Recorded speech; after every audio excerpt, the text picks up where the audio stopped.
থেকে মানুষকে বাঁচানো যদি এত গুরুত্বপূর্ণ হয়, তাহলে পরকালে জাহান্নামের আগুন থেকে মানুষদেরকে বাঁচানোর জন্য কত বেশি গুরুত্ব দেওয়া লাগবে এখন একবার চিন্তা করেন।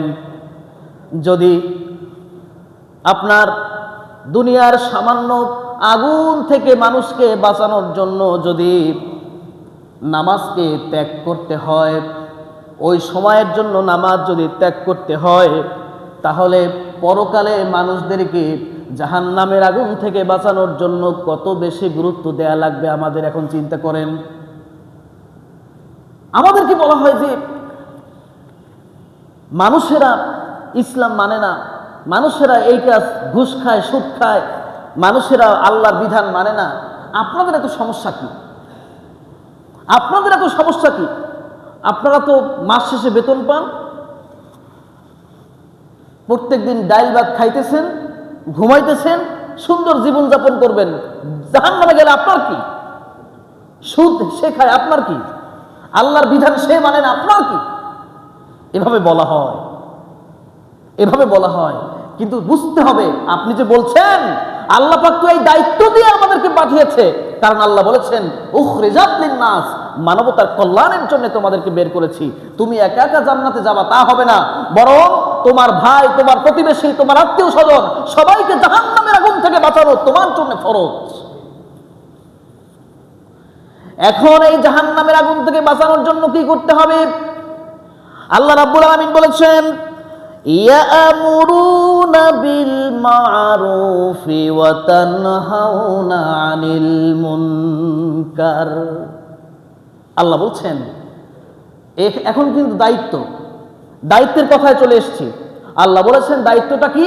সৎ কাজের আদেশ দিবা আর অসৎ কাজের, এটা দায়িত্ব। এই দায়িত্ব আল্লাহ কাউকে দেননি, এই দায়িত্ব আল্লাহ ফেরেশতাদেরকে দেননি। ফেরেশতারা অসৎ কাজ থেকে নিষেধ করেন না, ফেরেশতারা মানুষকে অসৎ কাজ থেকে কি করেন না? নিষেধ করেন না। তাদেরকে যে দায়িত্ব দেওয়া হয়েছে সেই দায়িত্ব পালন করতেছে। যেমন আপনি দেখেন আমরা মাঝে মাঝে মাছ খাই না, মাছ খাই কিনা? ছোট ছোট মাছ, পুঁটি মাছ, ট্যাংরা মাছ। তো ছোট ছোট মাছের কাঁটাগুলোও ছোট হয়, অনেক সময় দেখা যায় গলায় বেঁধে যায়। বাঁধে কি না? বাঁধে কোন জায়গায়? জিহ্বার এই আশেপাশে, কণ্ঠনালীর উপরে, কণ্ঠনালীর নিচে আর বাঁধে না,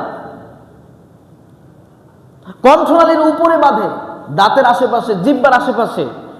আপনি দেখেন যখন ঢোকটা গেলি তখন তো ভিতরে চলে যায়। মাঝে মধ্যে এরকম ফিল হয় যে ছোট ছোট মাছ চাবাই চাবাই খাইতেছি, ঢোক গেলে কেন না আবার বেঁধে যায়। যখন ঢোকটা গেলে যখন ভিতরে চলে যায়, আল্লাহ এবার বাঁচছি, বাজে নাই, এরকম হয় কি না? হয়।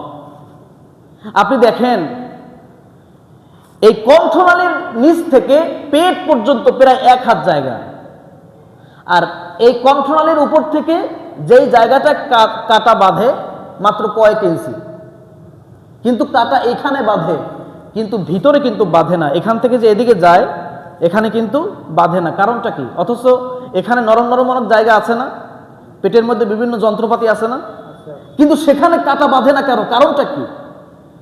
কারণ হচ্ছে আল্লাহ রাব্বুল আলামিন বলেছেন ওয়া ইন কুল্লুন নাফসিন লাম্মা আলাইহা হাফিজ।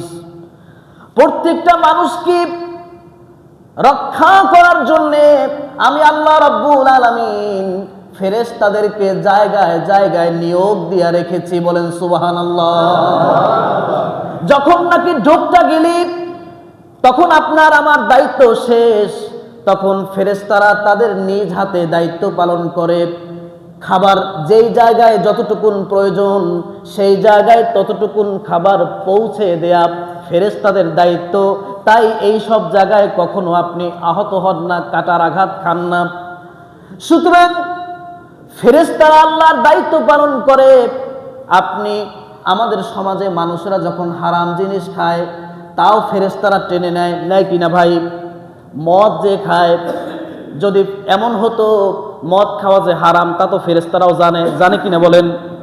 যদি এমন হতো মদ যেহেতু হারাম তাই মদ মানুষ গিলছে, পান করতেছে, ফেরেশতারা হারাম জিনিস পেটের মধ্যে ঢুকাবো না, এখান থেকে চাইপে ধরছে।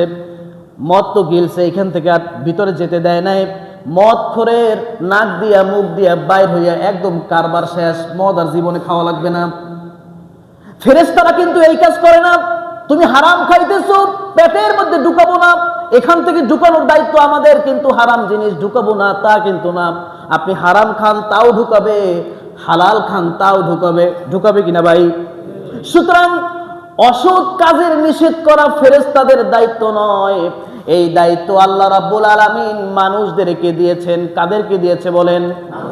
এই জন্য মানুষ সেরা, শুধুমাত্র এই জন্য মানুষ সেরা, কারণ মানুষেরা ভালো মন্দ বোঝে, মানুষেরা ইসলামের দাওয়াত দিবে, মানুষেরা কল্যাণের আদেশ করবে, অকল্যাণের নিষেধ করবে, এটা মানুষের দায়িত্ব। তাই আল্লাহ রাব্বুল আলামিন বলেছেন, ইয়া'মুরুনা বিল মা'রুফি ওয়া ইয়ানহাউনা আনিল মুনকার। তোমরা শ্রেষ্ঠ জাতি কেন জানো? তোমরা সৎ কাজের আদেশ করবা আর অসৎ কাজের নিষেধ করবা। যদি শ্রেষ্ঠত্বের জায়গায় টিকে থাকতে চাও তাহলে এই দায়িত্ব পালন করতে হবে, আর যদি না করো তাহলে অপমানের, নির্লজ্জতার সর্বোচ্চ গভীরে, নিম্নতম জায়গায় তোমাদেরকে পৌঁছে দিব। দায়িত্ব পালন করতে হবে। আমাদের দায়িত্ব সৎ কাজের আদেশ, অসৎ কাজের নিষেধ। এই দায়িত্ব এখন আর সমাজে নাই। আগে ছোটবেলায় আমরা, আপনারা আরো দেখছেন, মুরব্বীরা সন্ধ্যার পরে যদি আমরা বাহিরে থাকতাম ৩-৪ জন মিল্লা, এই তোর বাড়ি কোথায়, এত রাত এখানে কি করছো, বাড়ি যা, তোর বাবার কাছে কিন্তু বললে দিব বাড়ি যা, এরকম বলতে কেউ না, বলছে না? মুরব্বীরা আগে আমরা সম্মান করতাম তাদেরকে। এখন আর মুরব্বীরা এই দায়িত্ব পালন করে না। নাতির বয়সে একটা ছেলে রাস্তার মোড়ে বসে বিড়ি খাইতেছে, মুরব্বীরা দেখেও না দেখার ভান করে হেঁটে যায়, বড়রা দেখেও না দেখার ভান করে হেঁটে যায়। আমাদের গ্রামগঞ্জে এখনো আছে, যদি অপরিচিত একটা ছেলে একটা মেয়ে রাস্তা দিয়া হাত ধরে দুইজনে হেঁটে যায়, মুরব্বীরা কখনো এই কাজ করতে দেয় না। বিভিন্ন বাংলাদেশের এখনো বিভিন্ন গ্রামে এই কাজ আছে। আর শহরে বন্দরে অবস্থা দেখছেন, এই বাধা কেউ দেয়? কেউ দেয় না। কারণ দিবে কেন? ওই বিড়িখোরকে বাধা দিতে গেলে যদি বলে তুই বিড়ি খাও গা, আপনার টাকাতে খাই, বিড়ির ধোঁয়াটা আর ওনার উপরে ছেড়ে দিবে। সম্মান দেয় না মানুষ, বড়দেরকে সম্মান করে না, ফলে এই দায়িত্বও কেউ পালন করতেছে না। অথচ আপনি চিন্তা করতে পারেন, এই সমস্ত দায়িত্ব পালন করে কে না ফাও ঝামেলার মধ্যে পড়ে, কে ফাও অপমানিত হয়, ওর বকা ঝকা কে শোনে, কি দরকার? আপনি চিন্তা করুন, এই দায়িত্ব পালন করতে গিয়ে মুহাম্মদুর রাসূলুল্লাহ সাল্লাল্লাহু আলাইহি ওয়াসাল্লাম মাইরের পর মাইর খেয়েছেন, পাথরের পর পাথরের আঘাত সহ্য করেছেন, তার দান্দান মুবারক শহীদ হয়েছে, তার শিরস্ত্রাণ ভেঙে মাথার মধ্যে ঢুকে গিয়েছে এই দায়িত্ব পালন করতে গিয়া। সুতরাং নবী করিম সাল্লাল্লাহু আলাইহি ওয়াসাল্লাম যদি এই দায়িত্ব পালন করতে গিয়ে এত বেশি অপমানিত হয়, তাহলে আমরাও যদি হই তাতে কোনো সমস্যা আছে? মুরব্বীরা, বড়রা সৎ কাজের আদেশ করবেন, অসৎ কাজের নিষেধ করবেন। বাবার বয়সী একটা মানুষ দাঁড়ানো, নাতির বয়সী একটা ছেলে আর একটা মানুষকে অকথ্য ভাষায় গালি দেয়, শুনেছেন আপনারা? কেউ কিচ্ছু বলে না। বলবে কেন? ও তো অসম্মান করবে, তো বেয়াদব। আল্লাহ রাব্বুল আলামিন আমাদেরকে বোঝার তৌফিক দান করছে, আমিন।